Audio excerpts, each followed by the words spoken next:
کہا جا رہا ہے کہ ہمارے یہاں جب تک کوئی مہمان نہیں آ جاتا ہے ہم کھانا نہیں کھاتے، اور آپ مہمان کے چکر میں چوراہے میں جا کے کھڑے ہو گئے، جو بیچارے اجنبی آپ کو مل گئے آپ ان کو اپنے ہمراہ لے آئے، اور لانے کے بعد جو کچھ بھی دسترخوان پر تھا آپ نے ان کے واسطے آمادہ اور تیار کر دیا، اب جب جانے لگے تو فرمایا جب تک اجرت ادا نہ ہو جائے جانے کا کوئی سوال ہی نہیں۔ اب اس کو کہے کہ پیروں کے نیچے سے زمین سڑک نہیں، یہ تھا اچھا خاصا ہم جا رہے تھے اپنے گھر کی طرف، اپنے سفر کی طرف، اور یہاں پر یہ آرڈر آ گیا کہ جب تک اجرت ادا نہ کر دی جائے اس وقت جانے کا کوئی سوال نہیں۔ بہرحال بہت دیر تک بحث و مباحثہ ہوتا رہا، یہ کہتے رہے لیں گے، وہ کہتے رہے لیں گے، اور جب بحث و مباحثہ ہوتا رہا تو آخرکار یہ طے پایا کہ بالکل چھوڑنے والے ہیں نہیں، بغیر اجرت ادا کیے ہوئے یہ چھوڑنے والے نہیں ہیں، لہٰذا بھائی آج کی زبان میں کچھ دے کر کے معاملہ بڑھا دیا جائے، معاملہ رفع کر دیا جائے۔ اب ان میں سے ایک آگے بڑھا، اور آگے بڑھنے کے بعد دیکھا اچھا اگر آپ کو بڑا اصرار ہے پیسہ لیے بغیر نہیں چھوڑیں گے تو پھر آپ بتا دیجیے کیا کھانے کی اجرت کیا ہے؟ جناب ابراہیم نے فرمایا ہمارے کھانے کی اجرت تو پیسہ ہونا نہیں، پھر کیا ہے اپنے کھانے کی اجرت؟ جناب ابراہیم فرماتے ہیں میرے کھانے کی اجرت یہ ہے کہ میرے خدا کو 2 سجدہ کرو، میرے خدا کی بارگاہ میں سجدہ ادا کر دو۔ پھر یہ کوئی نہیں سکتا تمہارا مذہب کچھ اور ہے، ہمارا مذہب کچھ اور ہے، تمہارا دین الگ ہمارا دین الگ، ہم تمہارے خدا کو مانتے ہی نہیں ہیں، لیکن بات وہیں پہ جا کے ٹک گئی کہ جب تک ادا نہ ہو جائے گا چھٹکارا ملنے والا نہیں ہے۔ آخرکار آپس میں گفتگو ہوئی اور ہونے کے بعد یہ طے پایا کہ چلو کسی طریقے سے جان چھڑاؤ، ایک سجدہ ہی تو کرنا ہے، کر دیا جائے، کیا کرنا ہے۔ اب آپ تعلیم کے اس موڑ کو دیکھیے کہ دسترخوان کا کہاں سے کیسے کیسے فائدہ انبیاء کرام نے اٹھایا۔ اب جب سجدے کی باری آئی اور ان دونوں بندگان خدا نے جناب ابراہیم کی بارگاہ میں اپنی پیشانی کو خم کرنے کا ارادہ کیا، جیسے ہی پیشانی کو سجدے میں رکھنے کا ارادہ کیا، ایک مرتبہ نبی خدا نے اپنے ہاتھوں کو اللہ کی بارگاہ میں بلند کیا، اور بلند کرنے کے بعد نبی خدا فرماتے پروردگار سر کا جھکا دینا میرا کام تھا اور دل کا جھکا دینا تیرا کام تھا۔ جمال محمد کمال علی، آواز بلند سلوات۔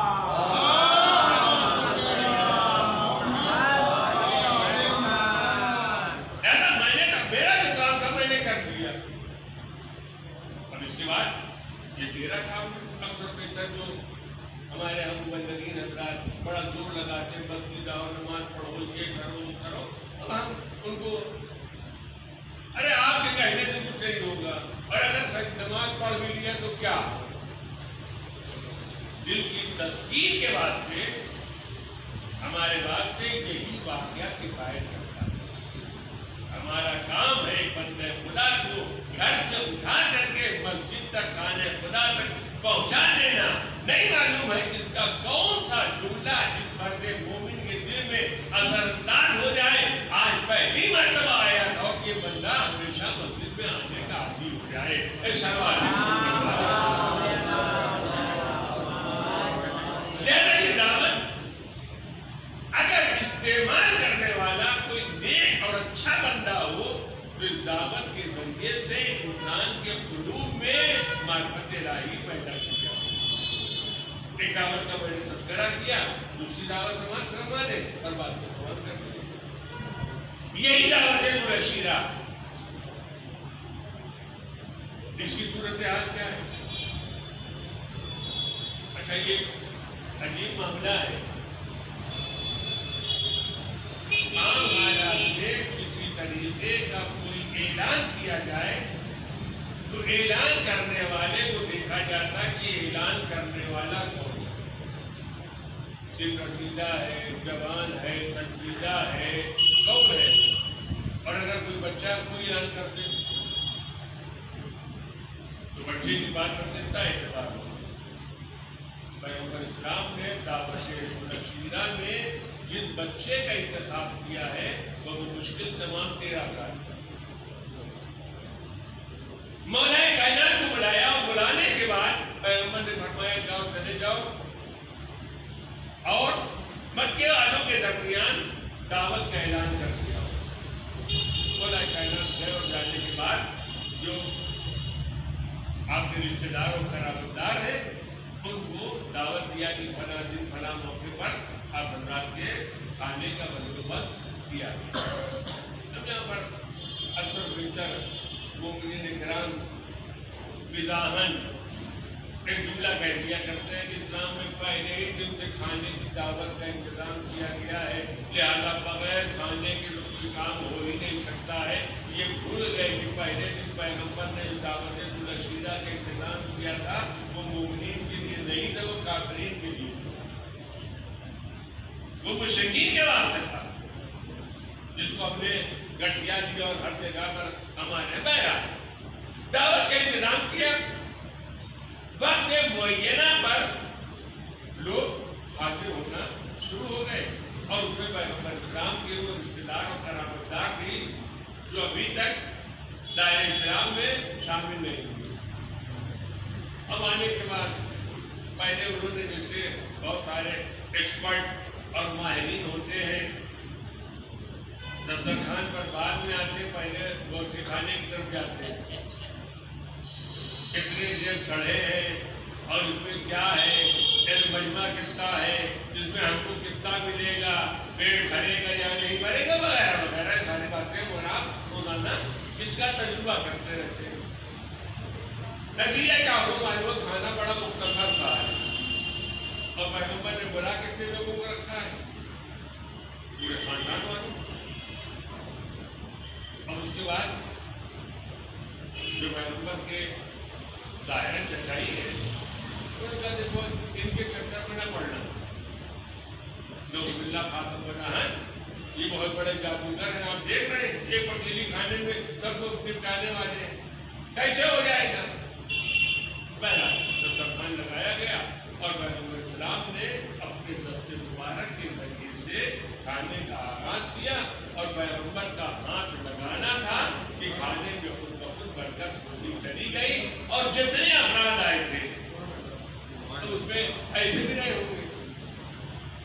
جتنا تھوڑا سا کھانا بنا ہے تو صحیح کہ آج پیغمبر کو نعوذ باللہ ذلیل کر دیا جائے. کس نے کہا تھا آپ کو بلانے کے بعد جب آپ کے پاس نہیں ہے تو دسترخوان نہ بچھائیے, نہیں ہے انتظام نہیں ہے تو اپنے آدمی کو نہ بلائیں گے. بولا سارے لوگوں کے لیے بلاؤ, کھانا پکایا مثلاً ایک پتیلی میں کیسے ہو جائے گا. اور کھانا شروع ہوا اور اس کے بعد جتنے افراد آئے تھے سب نے پیٹ بھر کے کھانا کھایا اور کھانا پھر بھی باقی رہ گیا. اور جب کھانا کھا چکے تب پیغمبر اسلام اپنی جگہ سے کھڑے ہوئے اور کھڑے ہونے کے بعد دین و مذہب کا پیغام لوگوں کے سامنے پیش کرنے کا ارادہ کیا. جیسے ہی پیغمبر کھڑے ہوئے ادھر سے ابو لہب کی آواز ہے, دیکھو خبردار ان کے چکر میں نہ پڑنا, یہ جادوگر ہے, یہ ٹونا والے ہیں, یہ فلانے ہیں, ٹھکانے ہیں. تم نے ابھی دیکھا کہ تھوڑے سے کھانے میں اتنے سارے مجمع میں کھانا کھا لیا ہے, لہذا ان کی باتوں پر چکر میں نہ پڑنا, باتوں پر اعتبار نہ کرنا, کھانا کھا لے چلو. ویسے موقع پر کھانے والا اگر ایک آدمی پیدا ہو جائے تو کسی کا عقیدہ اور دین و مذہب نہیں مل رہا ہے تو یہی ہمارے واسطے کافی بھاگنے کا اور جانے کا یہی کافی ہو. لوگ بغیر پیغمبر کی بات سنے ہوئے رخصت ہوئے. پیغمبر نے فرمایا جو پروردگار عالم کی جانب سے پیغمبر کی بات وہی جائے, میرے پیغمبر آپ گھبرائیں گے نہیں, آپ ان کو پھر بلائیں گے, آپ انہیں پھر دعوت دیجیے اور کہنا تو پھر بھیجے جاؤ, پھر بلا کے جاؤ. اگلے دن 3 دن تک دعوت العشیرہ کا انتظام برابر ہوتا رہا. اب آپ انسان سے بتائیں کہ جو مطلب اگر پہلے دن کا برتاؤ لوگوں کا جناب پیغمبر نے دیکھ لیا تھا تو جن لوگوں نے ہنگامہ کیا تھا ان کا نام تو کاٹ دینا چاہیے. سب کو بلانا اس منحوس کو نہ بلانا، سب کو بلانا اس شہید کو نہ بلانا، سب کو بلانا اس آدمی کو نہ بلانا جس نے بھڑکا دیا تو اسے نہ بلانا، لیکن پہلے دن سے جس کو پہلے دن بلایا تھا اس کو آخری دن بھی بلایا، اور بلانے کے بعد گویا پیغمبر بتانا چاہتے وہ اور لوگ ہوتے ہوں گے کہ جن کے یہاں کسی طریقے کی کوئی اڑچن پیدا ہو جائے تو ان کا دل ہلکا ہو جاتا ہے، دل ٹھنڈا ہو جاتا ہے، بات آگے بڑھانے کے واسطے آمادہ و تیار نہیں ہوتے، تو صحیح پیغمبر تم دعوت کرتے رہو تو صحیح کہ تمہاری بات کو ان کے قلوب کے اندر تک پہنچا نہ دیا جائے۔ اے صلوات بھی محمد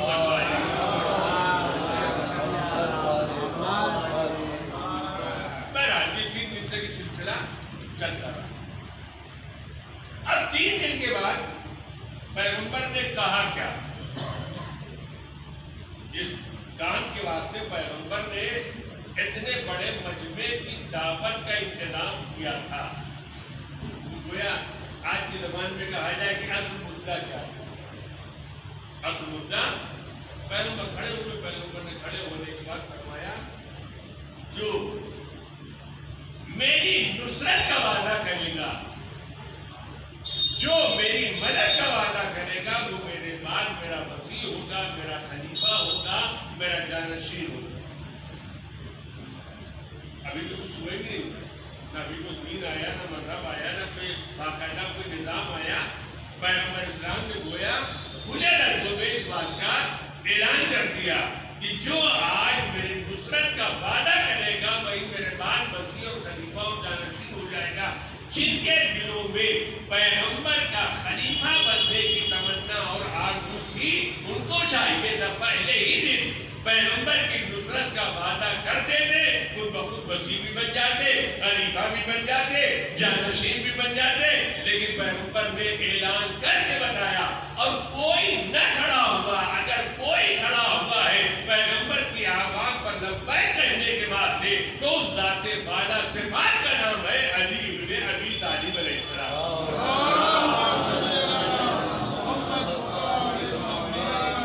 یہ پہلا مرحلہ ہے دعوت العشیرہ کا۔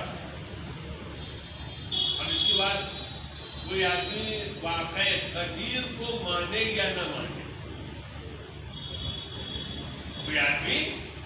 غدیر کے واقعے کو تسلیم کرے یا نہ کرے، پہلے دن پیغمبر نے اپنا بھائی معین کر دیا، اپنا وسیع معین کر دیا، اپنا جانشین معین کر دیا، یہ پیغمبر کی گویا وراثت تھی،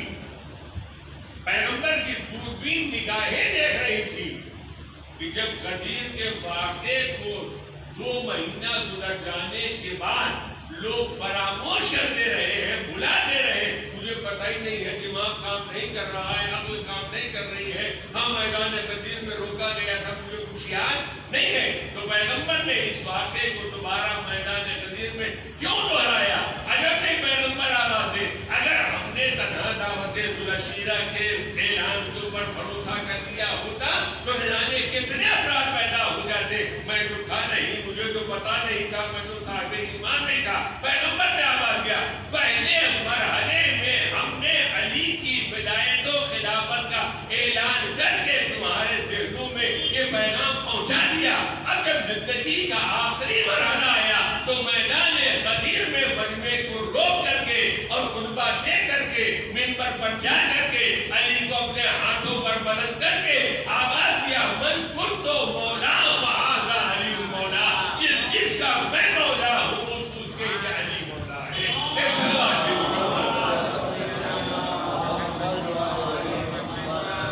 دونوں باتوں میں فرق محسوس کر لیے، بات میں نے تمام دعوت العشیرہ میں مجمع کس نے جمع کیا؟ بلانے والا، حکم دینے والے پیغمبر جب بلا کے نام گئے ہو بڑا کا نام کیا؟ پہلے مرحلے میں دعوت العشیرہ کے بعد میں مجمع جمع کیا ہے مولا کائنات نے، عجب نے پروردگار پاک آباد کے میرے پیغمبر۔ اب احسان کا تقاضا یہ ہے کہ احسان کو اگر ادا کرنا ہے تو پہلے مرحلے میں اگر علی نے تمہارے واسطے مجمع جمع کیا ہے تو آخری مرحلے میں اب تمہاری ذمہ داری ہے کہ علی کی ولایت کے واسطے اب مجمع تم جمع کرو۔ جو آگے چلے گئے ہیں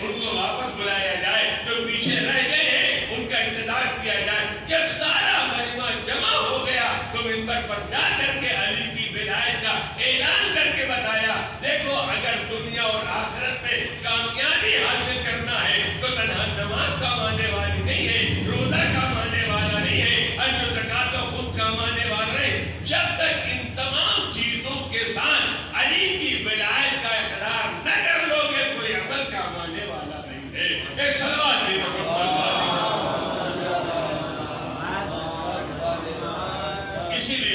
اسی لیے روز قیامت جب بندہ اپنے حساب و کتاب کے مرحلے سے گزر کے آگے بڑھنے لگے گا، آواز قدرت آئے گی، وقفوہم انہم مسئولون، ان کو روکو، یہ کہاں جا رہے ہیں، ان کو روکو، ابھی ان سے سوال کیا جائے۔ پروردگار سارے سوالات تو ہو چکے ہیں، نماز اور روزہ اور واجبات اور مستحبات یہ سارے معاملات تو ہو چکے ہیں، اب آواز قدرت آئے گی، اب ان سے سوال کیا جائے گا آیا ان کے دل میں علی کی محبت پائی جا رہی ہے یا علی کی محبت نہیں پائی جا رہی ہے۔ گویا روز محشر سارے مجمع کو روک کر کے یہ اعلان کیا جائے گا تمام عبادتیں ایک طرف ہے، علی بن ابی طالب کی محبت ایک طرف ہے۔ ایک سوال ہے محبت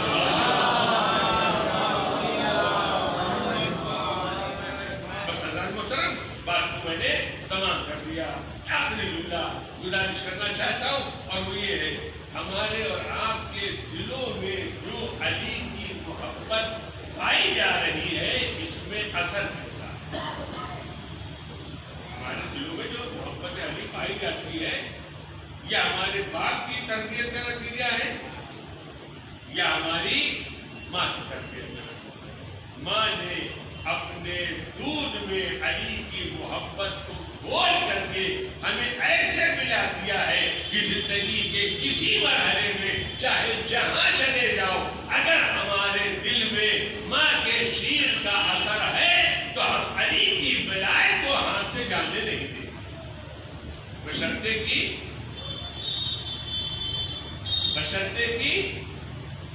ہمارے خود گھر میں علی کی ولایت پائی جاتی، علی کی محبت پائی جاتی، تنہا نام رکھ دینے سے علی کی ولایت ہمارے دلوں میں نہیں آتی۔ یہ وجہ ہے ہم نے دیکھا جن کے دلوں میں واقعی علی کی محبت آ جاتی ہے وہ اپنی اولاد کو راہ خدا میں قربان کرنے میں ذرہ برابر ترغیب نہیں کرتے۔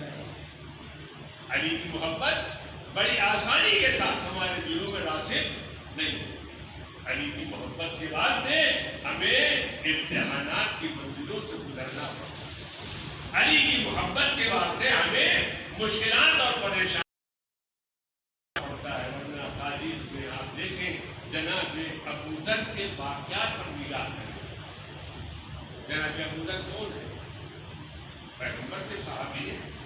اور پیغمبر کے صحابی ہونے کے ساتھ ساتھ مولا کائنات کے محب اور چاہنے والے ہیں، اور علی کی محبت کے نتیجے میں جناب ابو ذر کو ملک بدل دیا۔ تمہیں یہاں رہنے کی ضرورت ہے، جناب ابو ذر کی خطا کیا ہے؟ کبھی جناب ابو ذر مدینے میں ہے، کبھی شام میں ہے، کبھی یہاں بھیج دیے گئے، کبھی وہاں بھیج دیے گئے، لیکن جہاں جناب ابو ذر گئے ہر جگہ پیغام دین اور پیغام مذہب کو نشر کیا، ظالموں کے اعمال و کردار پر ہر جگہ وہ تنقید کرتے رہے۔ نتیجہ یہ ہوگا کہ پہلے مدینے سے شام بھیجا گیا، شام میں چند دنوں رہنے کے بعد وہاں جب جناب ابو ذر پہنچے تو وہاں پر حاکم وقت کا محل تعمیر ہو رہا تھا، جناب ابو ذر وہاں پہنچ گئے، کہیں کہ کیا بن رہا ہے، کہ حاکم کا محل بن رہا ہے۔ آپ نے فرمایا ایک آدمی کے رہنے کے بعد اتنا بڑا محل، یہ کیا ہوگا؟ یہ اسراف ہے، مال مسلمین کی بربادی ہے۔ جیسے جناب ابو ذر نے تنقید کیا وہاں سے حاکم شام نے جناب ابو ذر کو دوبارہ مدینے بھیج دیا، کیا مصیبت ہمارے سر لاتا ہے، یہ قدم قدم پر ہماری تنقید کر رہا ہے، ہماری مذمت کر رہا ہے، ہمیں برا بھلا کہہ رہا ہے۔ آخر نتیجہ کیا ہوا کہ جناب ابو ذر کو ملک بدل گیا، اور طرح ملک بدل نہیں کیا، بہت سارے افراد ہمارے یہاں بھی بس اوقات اپنی حرکتوں کی بنیاد پر کوئی بدل کر دیے جاتے ہیں، لیکن جناب ابو ذر کی کیفیت ان تمام بدل ہونے والوں سے الگ ہے۔ الگ کیا ہے؟ اعلان ہو گیا کوئی خبردار جناب ابو ذر کو خدا حافظ کرنے کے بعد سے اپنے گھر سے برآمد نہیں ہو، اور اگر کوئی نکل گیا پھر اس کے ساتھ برا برتاؤ کیا جائے۔ اور آگے بڑھے کوئی تمہارا ساتھ دے یا نہ دے، خدا تمہارے ساتھ ہے۔ تم ذات خدا پر توکل کرو، انشاءاللہ عاقبت بخیر ہو۔ اور تعلیم کر کے کوئی نہیں نکلا جناب ابو ذر آپ یہ پیغمبر ہے، لیکن جب جناب ابو ذر کو منتظر کیا جا رہا ہے تو خود مولا کائنات بیت الشرف سے برآمد ہوئے، امام حسن اور امام حسین منتظر ہوتے وقت گھر سے برآمد ہوئے، جناب ابو ذر کو بہت دور تک ان کے ساتھ گئے اور اس کے بعد ان کو صبر کی تلقین کر کے گویا باپ سے مولا کائنات اپنے فرزندوں کے ساتھ واپس آئے۔ یا کہاں رہے رمضا کی جانب، جہاں کوئی اپنا نہیں، کوئی چاہنے والا نہیں ہے، کوئی پرسانے حال نہیں ہے۔ اب اس قافلے میں ہے کون؟ جناب ابو ذر کے ساتھ ان کی بیٹی ہم صرف بچی۔ ابھی تعریف کرتی کہ جناب ابو ذر نے زیادہ سفر طے نہیں کیا تھا کہ جناب ابو ذر کی حالت غیر ہو گئی، بیمار ہونے لگے۔ اب بیٹی اس حالت مسافرت میں کس کو پکارے؟ کون نصرت کے واسطے آئے گا؟ کون مدد کے واسطے آئے گا؟ ایک مرتبہ بیٹی آگے بڑھی، ہاتھوں کو جوڑا اور ہاتھوں کو جوڑنے کے بعد جناب ابو ذر سے کہتی بابا جان یہ آپ کی کیفیت جو ہے وہ گویا ناقابل برداشت ہے، بابا اتنا بتا دیجیے کہ اگر جنگلوں بیابان میں آپ کو موت آ گئی تو آپ کے غسل و کفن کا انتظام کیسے، تقسیم کا انتظام کیسے ہوگا؟ جناب ابو ذر فرماتے ہیں میری بیٹی کو بتاؤ نہیں، جب میرا جنگلوں بیابان میں انتظار ہو جائے تو میرے جنازے کو چھوڑ کر کے سر راہ جا کر بیٹھ جانا، اس قافلے کا گزر ہوگا، قافلے والوں کی خدمت میں آگے بڑھنا، اور آگے بڑھنے کے بعد کہتا ہے یہ قافلے والوں نبی کے صحابی کا انتقال ہو گیا ہے، علی کے محب کا انتقال ہو گیا ہے، چلو چل کر کے اس صحابی نبی اور علی کے تقدیر و تقدیر و تقدیم کا انتظام کرو۔ تاریخ کہتی ہے جناب ابو ذر نے وصیت کیا،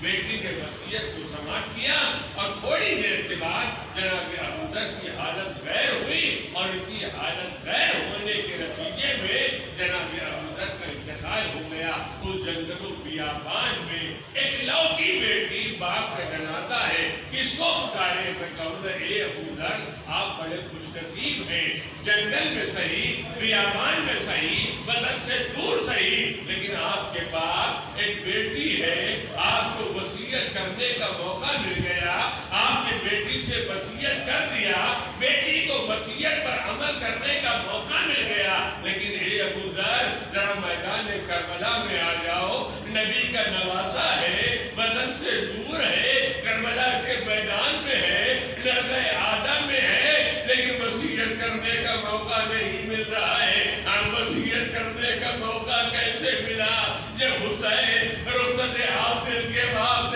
صحبے میں آئے، ایک مرتبہ زینب سے فرماتے اے بہن زینب ذرا مجھے میرے بیٹے کے پاس لے چلو، شہزادی لے کر آئی، آگے بڑھی اور آنے کے بعد بازو کو ہلانے کے بعد فرماتی اے میرے لال ذرا مجھ سے آنکھیں کھولو، اے بوبی ابا خیر تو ہے، تیرا بابا رخصت حاصل کے بعد سے آیا ہے، اتنا سننا تھا، اے بوبی ابا میرا چچا کہاں ہے، میرا بھیا کہاں ہے، میرے چاہنے والے کہاں ہیں؟ جیسے جیسے سوال میں سوال ہو رہا ہے، حسین فرماتے بیٹا اتنا سمجھ لو مردوں میں ہمارے اور تمہارے علاوہ اور کوئی زندہ نہیں ہے۔ اب حسین وصیت کیا کرے؟ حسین نے آباد کیا اے میرے لال جب زندہ نے شام سے جڑ کر کے وطن جانا تو میرے چاہنے والوں کو میرا سلام کہنا، اور کہنا اے چاہنے والوں جب ٹھنڈا پانی پینا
نے یتیم کر دیا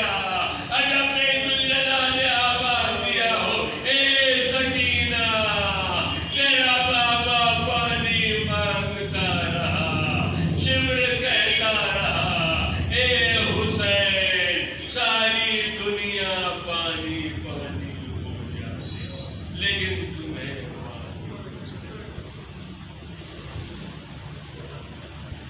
سيعلم الذين ظلموا